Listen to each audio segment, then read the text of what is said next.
waktu nangis aku bener-bener bisa cerita semua. Wah Tuhan, aku. Halo para Future Hunters, saat ini saya kedatangan tamu spesial, yaitu food blogger kondang asal Solo, Bro Joni Raharja, ya, yang hendak bersaksi mengenai pengalaman imannya.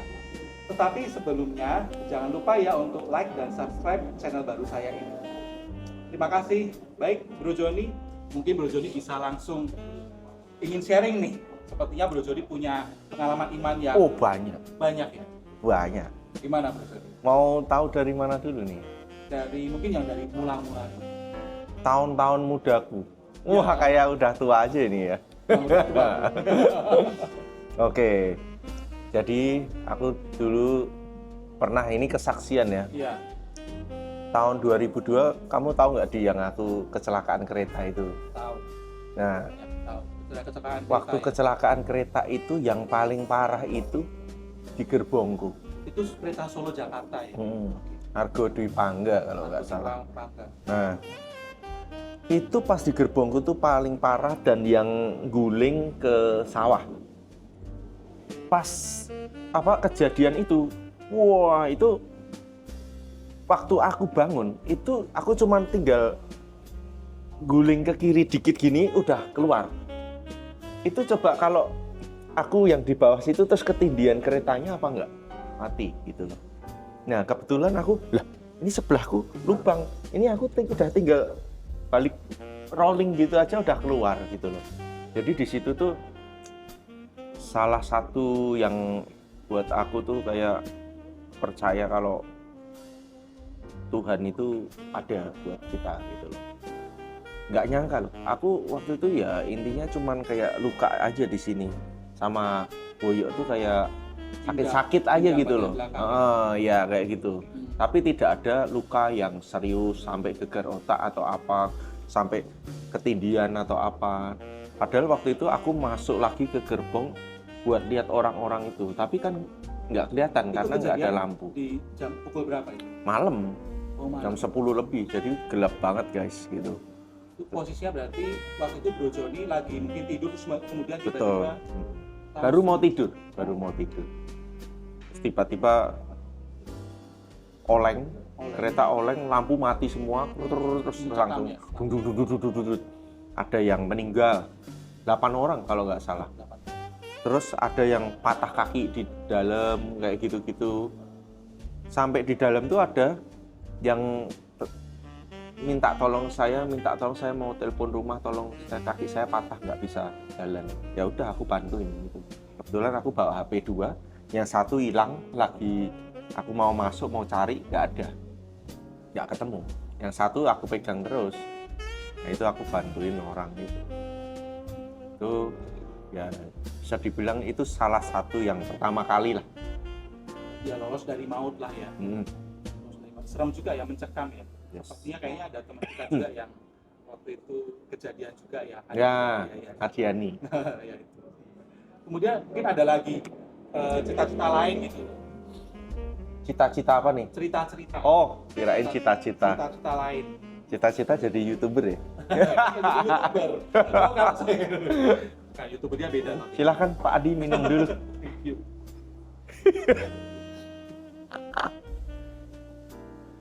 Jadi pernah juga, ini kalau pertama kan keselamatan ya berarti tiba-tiba kan kayak gitu. Yang kedua ini mungkin sudah cerita mengenai kayak kehidupan juga. Di tahun 2006, kebetulan saya ini pernah dalam dunia yang gelap-gelap ya. Jadi perantara judi bola. Nah, kebetulan ada orang juga itu yang sering main bola kayak gitu. Lewat saya dan dalam satu malam tuh bisa kalah sampai 100 juta. 70 atau 100 juta aku lupa gitu. Pokoknya totalnya tuh bisa 100 juta. Dan dia nggak mau bayar sama sekali. Nggak mau bayar orangnya. Tuh. Nah ya setelah itu ya udahlah. Intinya kita udah memaksakan seperti apa, bagaimana caranya. Wah ini kalau sampai berlarut-larut ini nggak baik juga gitu buat aku gitu. Ya udah setelah berusaha akhirnya nggak dapet, ya udahlah biarin aja gitu. Terus akhirnya Itu baru umur ini ya, kalau 2006 tuh mungkin aku baru umur 24 jadi gitu. istilahnya ada orang yang mencurangi Bro Joni lah untuk Ya, tidak membayar itu, dan bagaimana itu akhirnya itu tuh nah, karena ada ini salah satu yang luar biasa banget ya dalam hidupku. Waktu itu, aku kan berusaha mengembalikan ke istilahnya kalau di dunia judi itu bandarnya. Gitu. Kita kan selalu pengen berusaha berhubungan baik juga kan gitu loh. Walaupun ini aku tahu ini kan sebenarnya bukan dunia yang baik juga gitu. Iya, iya. Tapi karena kita sama-sama percaya gitu, ya ini udah nggak ngomongin judi bola lah, istilahnya ibaratnya saling percaya. Aku pelan-pelan balikin ke dia. Padahal itu seharusnya bukan tanggung jawabnya Bro Betul, Joni, kan? betul. Tapi aku tuh ya punya tanggung jawab gitu. Pasti. Nah, sampai aku tuh bingung gimana caranya balikin uang 100 juta. Baru umur 24 loh itu. Nah, tabungan aja kan paling pas-pasan gitu. 100 juta di umur 24 tuh menurutku waktu itu gede banget sih. Besar sekali. Nah, kebetulan waktu itu aku main internet MIRC zaman dulu, Iya. chatting. Iya. Kalau sekarang MIRC udah nggak ada ya. Nggak ada. Nah, zaman dulu di 2006 tuh masih ada tuh MIRC, tapi orangnya kayaknya udah nggak sebanyak waktu kita masih SMA ya. Di situ saking stresnya aku malah main chat MIRC. Sebenarnya aneh. Iya. Aneh kan? Gimana sih stres malah chat? Kebetulan aku ketemu orang yang aku chat itu, tiba-tiba aku tuh bisa cerita masalahku semua. Masalah curhat. Curhat. Orang aku pikirnya juga nggak kenal sama orang ini Iya, aja. curhat ngomong apa? Curhat. Aku ceritain orang udah stres banget gitu. Terus dia itu cerita, wah kamu harus berdoa yang sampai kayak dia bilang tuh yang bersujud ya. Yang sampai ya. Bersujud sampai begini gitu loh. Pokoknya pose yang kayak gitu. Kalau kamu mau menangis, menangislah gitu loh. Ya saat itu aku juga ngerasa kayak aneh aja nih ya. Kok hal kayak gini sampai aku disuruh menangis, walaupun sebenarnya aku tuh nggak kuat gitu. Ya. Tapi kalau kayak disuruh menangis ya rada aneh menurutku. Tapi nggak lama setelah chat itu selesai, aku tuh kayak diem sebentar gitu, terus aku kok merasa yang tadi diomongin dia itu kayak mau tak coba gitu. Aku mencoba untuk mengambil posisi doa yang seperti dia omongin gitu. Jadi kayak mungkin kita ada dengkulnya di sini gitu dia, terus kita di sininya berlutut ya, gitu, kayak gitu. Sambil kalau mau nangis ya udah. Waktu berdoa itu aku tuh bener-bener kayak merasa tuh, wah kok air matanya tuh nggak terbendung. Oh, keluar air mata ya? Bener, sampai waktu nangis aku bener-bener bisa cerita semua. Wah Tuhan aku gini. Ini berdoanya di rumah atau di kamar? Di kamar. Saat itu mungkin suasana sangat mendukung ya, udah malam banget jadi nggak ada suara apa-apa, tenang banget gitu. Emang katanya kalau doa harus agak malam-malam yang tenang kayak gitu ya. Tuh ya, terus ya aku sampein semua doa-doaku itu, masalah-masalahku yang bikin kayak putus asa gitulah. Nah, di situ itu kalau nggak salah itu adalah hari terakhir, besok tuh aku harus bayar gede banget. Nggak sanggup lah istilahnya. Sisa berapa kira-kira? Yang kalau kurang lebihnya. Perkiraan aja. Jadi gini, waktu itu aku bisa nyicil kayak beberapa juta, tapi dalam waktu beberapa hari. Tapi yang pas malam itu, aku besoknya itu harus bayar 30 juta. 30 juta loh besok. Dan malam itu tuh aku cuma punya uang 4 juta. Jadi dari mana dapat sisanya gitu. Akhirnya tiba-tiba besoknya itu ada temen bayar utang. Mendadak ya. Heeh, berapa juta gitu ya. Terus ada lagi tiba-tiba orang yang aku pernah ikut investasi, tapi tak kontak-kontak terus itu udah kayak menghilang dan aku ya udah pasrah lah, istilahnya udah pasrah, ini jangan-jangan bodong. Ya. Tiba-tiba dia transfer semua uang, Oh, ya kan, beserta modalnya kan. Terus satu lagi, kebetulan aku waktu itu juga lagi ikut kayak apa yang kopioan tuh, arisan ya, arisan. Iya. Nah, aku waktu itu sempat minta tolong ya kalau bisa yang dapat aku karena besok lagi ada keperluan. Nah, untungnya kebetulan waktu itu beneran aku yang dapat, walaupun dia waktu itu nggak berani janjiin ya. Itu karena ada orang lain juga yang ingin. Waktu itu sudah kumpul 26 juta. Wah, siang-siang jam 1 loh. Dari pagi itu masih nggak ada apa-apa, tiba-tiba siang itu sampai kurang tinggal 4 juta. Akhirnya aku kayak pinjem teman baik gitulah, Ya. buat untuk selesai aku pinjem sisanya Ya. segini gitu.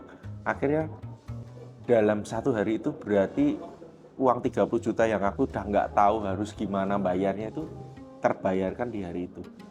Waktu aku habis transfer tuh rasanya tuh kayak duduk gini nih, kayak nggak percaya gitu loh. Kok bisa ya gitu. Karena ada sesuatu hal yang tiba-tiba tapi Hmm. terjadi 3 kali dalam hari yang sama. Nah, betul. Kok bisa? Ini orang kok bisa pas banget ini semuanya gitu. Gitu. Nah, semenjak itu tuh aku kayak makin percaya lah, istilahnya makin percaya lagi untuk lebih percaya ke Tuhan, Bunda Maria seperti itu. Nah, Kemudian bagaimana ceritanya si orang yang waktu Bro Joni ajak MIRC itu? Beliau nah, malamnya kan aku cari lagi nih, nggak ada. oh, nggak ada. Nggak, besoknya lagi aku coba cari lagi, nggak ada lagi. Udah. Jadi dan di kepalaku tuh juga nggak inget waktu itu nickname-nya apa gitu. Jadi aku juga ngerasa wah, jangan-jangan ini cuma dikirim untuk menyadarkan aku, untuk mengajari aku, habis itu ya udah itu aja. Jadi gimana ya? Pokoknya aku juga merasa dalam hidup kita tuh Tuhan memakai orang-orang di sekitar kita itu untuk membantu kita. Nggak tahu dalam bentuk apa aja gitu. Ya kan? Itu juga dalam bentuk chatting loh. Cuman chatting orang nggak dikenal gitu, tapi dia bisa memberi. Tapi orang tersebut sempat sharing nggak dia berkeyakinan apa? Nggak. Oh, enggak. Dia cuma ngasih tips saja ya. Dan itu benar-benar berhasil. Dalam waktu 1 hari kekumpul ya hampir Bertubi-tubi 30 kan. Jadi kan sebenarnya nggak nyangka banget nggak gitu. nyangka. Kita nggak boleh menyerah, kita tetap harus beriman ya. Kalau Sampai kita detik ada- terakhir. Betul. Kita tetap harus beriman kepada Tuhan karena Tuhan itu tuh punya banyak cara yang tidak dapat kita sangka. Seperti itu. Nah, kemudian mungkin ada hal-hal lain bro. Mungkin kenapa kok Bro Joni ini tiba-tiba kok memutuskan untuk menjadi food blogger, YouTuber, dan akhirnya sukses loh. Itu apakah ada cerita di balik itu? Kalau untuk jadi food vlogger ini dulu itu waktu 2019 aku ini suka traveling, suka makan. Kalau traveling terus duitnya nggak ada, bikin konten terus kan. Di Solo makanannya tuh enak-enak dan jenisnya tuh banyak banget gitu. Ya, akhirnya waktu itu aku memutuskan untuk mengangkat kuliner Solo. Jadi seperti itu. Jadi sebenarnya karena antara dua pilihan lah kalau kayak gitu dulu tuh. Kalau makanan tiap hari di Solo aku mau konten bisa tiap hari. Gitu. Kalau traveling harus pergi-pergi keluar duit baru bikin video kan gitu. Nah, itu yang kenapa akhirnya aku lebih memilih menjadi YouTuber makanan tuh gitu, food vlogger. Waktu itu Bro Joni sempat kan kita sebelumnya kan pernah ketemu. Saya masih ingat waktu itu tuh Bro Joni sempat gonjang-ganjing lah karena ada insiden di mana yang robot trading itu. Oh, nah, ya. Sepertinya adalah suatu momen di mana Bro Joni sempat down ya itu ya. Ya, jadi di saat pandemi, semua orang kan butuh duit nih. Waktu itu tuh saya umur berapa ya? 2020 itu kita 38 ya. 2021 itu ada robot trading. Ya kan, 2021. Itu berarti kita umur 39. Terus di 2022 robot trading collab. 2022 kan kita umur 40 ya. Namanya orang nih, umur 40 belum mapan, itu semakin nekat. Iya nggak? Mungkin kalau orang udah mapan ya biasa aja. Tapi kalau untuk orang-orang yang belum mapan, kalau menurutku, keinginan dia untuk mengubah hidup tuh makin gede. Wah, aku kok kayak gini terus. Apakah mungkin ini jalannya nih, robot trading kayak gitu. Udah umur 40, dimana orang biasanya life begin at 40. Wah, tak pikirnya tuh 40 tuh saatnya senang-senang. Kebalikannya.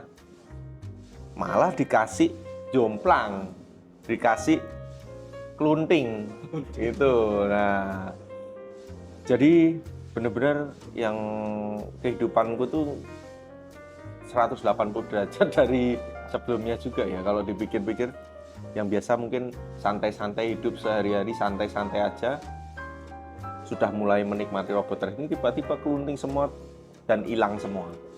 Nah, di situ aku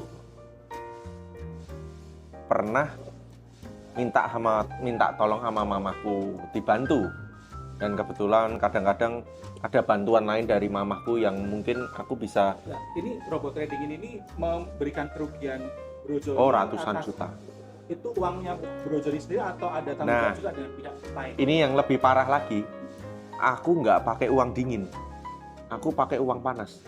Aku ngeluarin dari kartu kredit, terus tak pakai. Sebenarnya aku tahu ini salah ya. Jadi gesek kartu kredit untuk Betul. dapat modal, kemudian dimasukkanlah ke Betul. kredit ini. Kartu kredit. Kalau untuk omongan orang bisnis ini kan sebenarnya bagus. Ya. Kalau misalkan Leverage.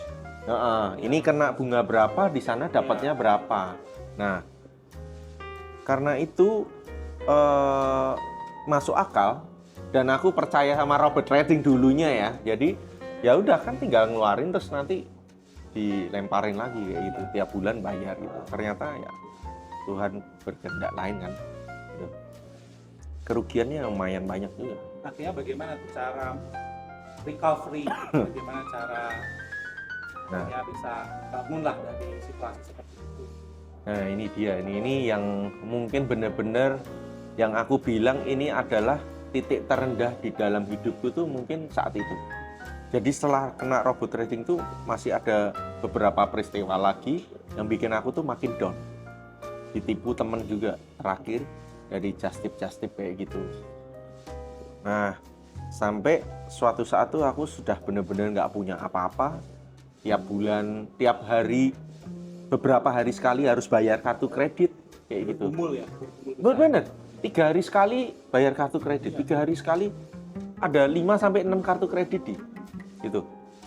Kalau orang-orang ngomong saya bodoh ya udah nggak apa-apa, saya terima. Ya, itu emang jalannya kita ya. Tiap orang tuh punya hidupnya gitu. Ya. Terus aku mulai ketemu adikku. Kebetulan adikku dari Batam tuh lagi ke Solo ya. Aku mulai cerita kan pasti dari orang-orang terdekat dulu. Aku mulai ngomong sama adikku. Aku itu sudah nggak punya apa-apa. Cuman punya HP,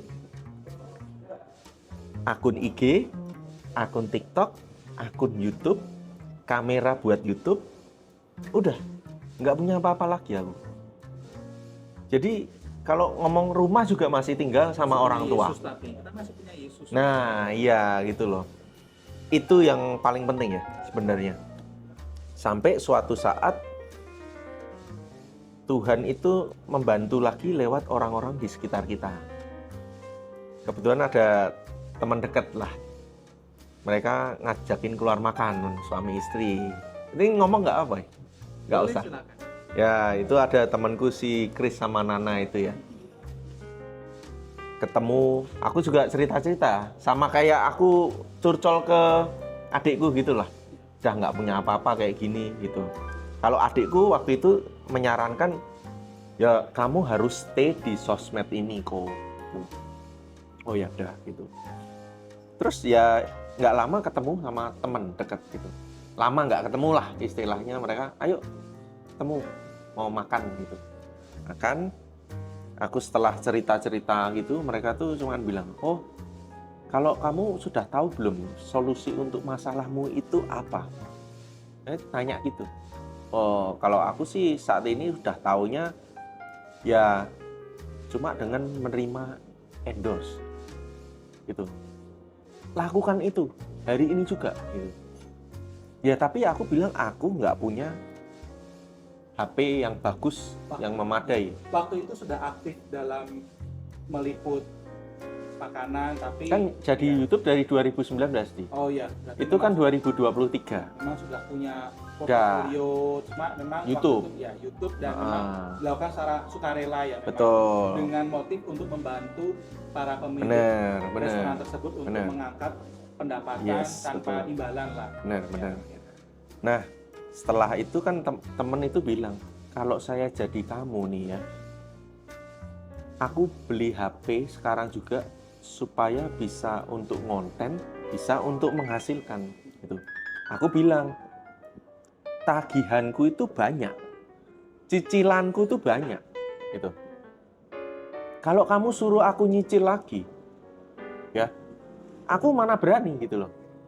Tapi temanku itu menyadarkan, loh, kalau kamu melakukan pembelian untuk konsumtif sama untuk menghasilkan lagi itu beda cerita, gitu. Dia terus mengibaratkan kalau dia itu, kalau misalkan pabrik saya butuh mesin, saya nggak punya uang, cuman punya mobil, saya jual mobil saya beli mesin, gitu. Akhirnya di situ tuh aku mulai, oh iya benar juga, gitu. Besok-besok berharap dengan mulai menerima endorse, aku bisa mengembalikan ini gitu. Karena emang ini sebenarnya mesin untuk menghasilkan, gitu. Kan bukan konsumtif. Kalau kita beli HP, iPhone untuk dipamer-pamerin aja supaya orang tahu kita, oh ini loh prestis pakai iPhone, itu nggak berguna. Gitu. Tapi HP ini untuk menghasilkan lagi. Gitu. Akhirnya nggak berapa lama, 2 hari, kebetulan aku pernah waktu itu ngobrol sama temen, kalau pas lihat HP iPhone ini dengan warna ini, dengan spek yang ini, kamu kabar-kabar. 2 hari setelah ketemu teman itu ada telepon dan bilang itu HP ada dan harganya pas dapat murah gitu. Lah kok cepet banget ya, beda 2 hari aja sama yang itu. Akhirnya ya udah, aku karena juga udah memutuskan kalau emang beneran ada, aku mau ambil. Dan bener HP itu akhirnya aku beli dengan cicilan sekitar 12 bulan. Aku buat endorse, nerima endorse, 3 bulan udah lunas sih. Luar biasa ya. Nah, Tapi Bro Joni waktu mendapatkan masalah tersebut, apakah juga rutin berdoa, rutin oh iya, kalau aku doa sih ya pasti lebih, namanya orang kena musibah ya, pasti lebih kencang lagi. bener, kayak gitu. Aku juga orang yang percaya dengan Bunda Maria juga. Jadi ada rosario, novena, kayak gitu-gitu. Ya. Nah, tapi memang berarti karena doa Bro Joni juga mungkin itu Tuhan mungkin memberikan solusi ya. Tadi Bro Joni bilang lewat teman-teman dekat, mungkin sesuatu hal yang tidak disengaja gitu loh. Mungkin coba-coba. Tadi kan cukup sempat kepikiran skeptis kan. Masa sih harusnya aku gini. Ya udah. Takut kan? Ya, karena masa nanti kan kita udah beli HP mahal-mahal, kok nggak ada yang masuk kayak gitu.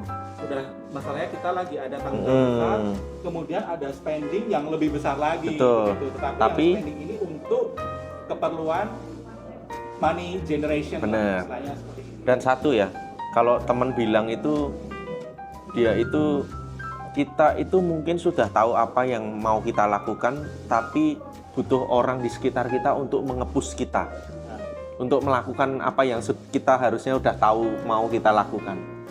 Karena kita kadang kayak gojak-gajek. Iya. Kayak ragu-ragu. Ragu. Ya contohnya Bro Adi nih, butuh support system juga kan? Ya sebenarnya untuk channel YouTube saya sendiri pun saya memulainya juga gara-gara suatu kebetulan ya. Jadi saya itu tuh mengupload video kesaksian yang saya record dengan seadanya. Terus di bulan September, kemudian Rame. 2 bulan kemudian itu tuh viral dan saya cek itu tuh sampai ke mancanegara, sampai ke Singapura, sampai Amerika, sampai Inggris, Timor Leste. Nah itu jadi kayak suatu pertanyaan juga bagi saya nih, apakah jangan-jangan Tuhan ingin mempergunakan saya untuk mengkoleksi video kesaksian akan pemberitaan keajaiban karya Tuhan begitu. Baik, Bang Joni, mungkin saya ada 2 pertanyaan lagi ya. Pertanyaan yang saya ingin tanyakan itu, kan Bang Joni itu sudah mengalami lah, saya lihat mengalami berbagai macam naik turun dan belajar juga, iman juga diteguhkan. Nah itu apakah Bang Joni masih dalam tanda kutip memiliki kebiasaan yang tadi itu, tanda kutip gelap ya, yang hotel bola itu? Oh ya, kalau itu sudah sekitar 10 tahunan saya udah enggak itu. Sudah. Terakhir tahun 2015 itu udah saya tinggalin lama lah. Karena saya ngerasa nggak nyaman juga kan. Ya, mungkin Kalau ada itu mungkin saya udah nggak takut masalah uang, tapi hati nyaman itu lebih penting daripada uang. ya, setuju. Nggak ada uang nggak apa-apa, kita bisa cari yang lain lagi, tapi kalau ada uang hati nggak nyaman buat apa? Ya, yang penting hati tenang dan bahagia. Benar, Ya. tenang itu betul, nyaman dan tenang. Betul, baik. Kemudian dari yang pengalaman imannya Bro Joni ini, kira-kira bagaimana mensiasatinya untuk kedepannya supaya rutin untuk dalam arti itu hidupnya tenang gitu loh, tidak seperti sebelum-sebelumnya yang begitu bergejolak begitu. Nah, kalau aku sih seperti biasa ya, kalau doa sih pasti kadang meluangkan waktu buat ke Gua Maria, Mojo Songo ya. ya, Ya, adorasi. terus juga ya kalau kayak pas bulan Maria atau bulan Rosario itu saya mencoba untuk bisa full tiap hari Rosario kayak gitu, karena aku jujur aja amat sangat percaya dengan Bunda Maria. Itu salah satu yang menolong aku. Betul. Waktu yang peristiwa 100 juta itu. Oh ya, memang Bunda Maria itu selalu menolong. Baik, demikian kesaksian dari Bro Joni kali ini. Jangan lupa untuk like dan subscribe ya guys. Terima kasih untuk waktu dan tempatnya. Mungkin ada kata-kata penutup dari Bro Joni. Jangan lupa subscribe channelnya Adi ini ya. Oh, channelnya Bro Joni juga dong. Oke, Oke. thank you guys. Thank you. See you soon. Dadah. Iki sing bayari kowe tadi. Yolah.